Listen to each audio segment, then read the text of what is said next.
Salam salam sejahtera untuk kita semua. Assalamualaikum warahmatullahi wabarakatuh. Perkenalkan, nama saya Dwi. Saya di sini akan menceritakan tentang review film media sosial yang dilema. Nah, di sini saya akan cerita tentang film media sosial, hmm, menceritakan tentang media sosial, dampak dari media sosial, dari berbagai narasumber, yang terpercaya.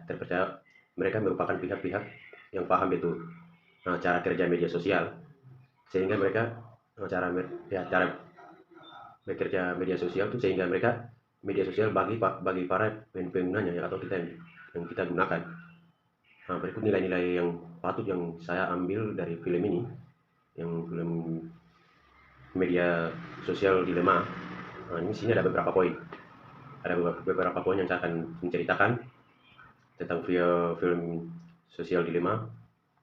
Yang poin pertama, kita harus mengatur waktu dalam bermain media sosial. Nah, dan situ waktu untuk bermain media sosial. Di situ pemilik media sosial tentu ingin kita bermain sampai lama-lama, menatap layar ponsel atau laptop atau tablet agar kita tidak keluar dari media sosial tersebut. Nah, mulai dari beranda yang selalu media sosial menampilkan tautan terbaru, serta sederet rekomendasi itu seperti video, foto, maupun artikel tanpa di saat kita sadari membuat kita beta. Jadi pengen kita bermain dalam media sosial tersebut. Nah, di sini di saat dari para pemilik media sosial untuk mengatur waktu kita. Jadi media sosial mengatur waktu kita, bukan kita yang mengatur waktu di media sosial. Jadi semua kembali dari teman-teman atau kembali ke manusia. Jangan kita terlalu bermain media sosial yang berlebih-lebih. Nah, berikut, oleh karena itu sebaiknya kita mengatur notifikasi. Notifikasi itu untuk yang ada di gadget kita atau gadget teman-teman. Di situ matikan saja notifikasi yang sekitarnya kita. Itu tidak perlu. Kita harus cek pada saat itu juga kita cek. Nah, notifikasi akan membuat kita terjebak di dalamnya. Itu selain itu penting untuk mengatur batas waktu kita bermain atau waktu yang kita teman-teman bermain media sosial setiap harinya. Jika kita bermain itu memberikan waktu itu sejam pada diri kita sendiri untuk bermain media sosial, maka kita atau teman-teman patuhi aturan kita bermain media sosial untuk kebaikan diri kita atau diri teman-teman sendiri. Jadi kita patuhi cara bermainnya, itu mengatur waktunya, cara bermain media sosialnya, kita harus patuhi, mengetahui, tahu, dan paham. Berikut poin yang kedua, tidak mengunggah seperti hal-hal pribadi ke media sosial. Jadi sebenarnya program dari media sosial tersebut telah mempelajari perilaku kita sendiri. Jadi media sosial perilaku kita, dia telah mempelajari atau melihat perilaku kita sendiri. Nah, penggunanya untuk mengetahui apa yang kita sukai dan hal apa yang kita sedang cari. Jadi semakin kita berlama-lama di sana, atau semakin kita berlama-lama bermain media sosial di tempat itu makin lama-lama, maka semakin banyak yang bisa dipelajari dalam media sosial itu sendiri. Mempelajari diri kita atau diri teman-teman. Apalagi saat kita mengunggah hal yang pribadi ke sana, ke media sosial. Nah, perilaku kita akan mudah sekali terbaca. Jadi teman-teman, kita semakin zaman ke sini ya banyak bermain. Jadi kita banyak yang dalam media sosial banyak terbaca tentang perilaku kita sendiri atau tentang perilaku teman-teman sendiri.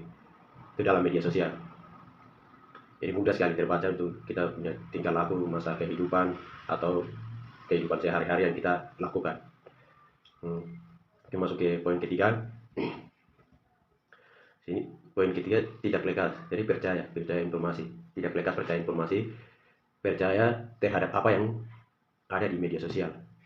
Jadi seperti di saat perilaku kita sudah terbaca, maka konten-konten yang disediakan di media sosial pasti hanya konten-konten yang sesuai dengan minat kita. Jadi itu dia sendiri akan muncul minat kita yang kita disukai, itu sudah dia sudah mengaturkan itu dalam media sosial. Nah, itu pertanda bahwa kita sudah terjebak dalam filter Google, yaitu kondisi saat kita merasa bahwa hal yang kita sukai atau opini kita terhadap sesuatu yang sesuatu adalah pendapat mayoritas dari masyarakat atau dari teman-teman kita sendiri. Berikut dampak negatifnya media sosial semakin terlihat mulai dari perilaku dan cara berpikir kita yang mulia atau mulai berubah karena terhadap oleh apa yang kita anggap penting dan tidak penting. Jadi kita akibat kepada nilai yang ada di media sosial, tanpa kita sadari kita akan menjadi robot yang emosinya dan geraknya mudah ditebak oleh teknologi. Jadi kecerdasan buat dan lagi dalam bermain media sosial mulai dari kurang durasi. Bermain di sana melakukan hal-hal yang lebih bermanfaat. Itu bermain di sana sepertinya bermain media sosial dan lakukan hal-hal yang lebih bermanfaat. Seperti serta tetap berpikir terbuka terhadap opini dan sumber berita yang tersedia atau sumber berita yang diuploadkan atau yang diberitakan tentang media atau artikel atau video atau film. Jadi kita harus melihat itu dari medianya media apa dan dia dari mana dia dikeluarkan, mudah berpengaruh. Jadi teman-teman, zaman semakin global, sudah tahun ke tahun dia makin naik dalam media sosial.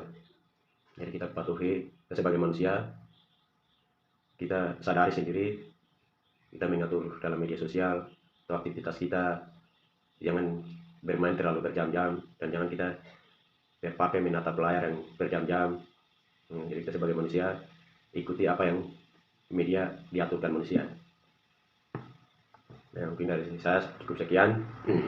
Apabila teman-teman jangan lupa nanti sambung mengikuti nonton review film media sosial dilema. Nah, teman-teman jangan lupa nonton karena di situ teman-teman bisa dapat manfaatnya dan dampak negatif dan positif. Jadi bisa ambil dari saya seperti itu. Cukup sekian. Assalamualaikum warahmatullahi wabarakatuh. One eternity later.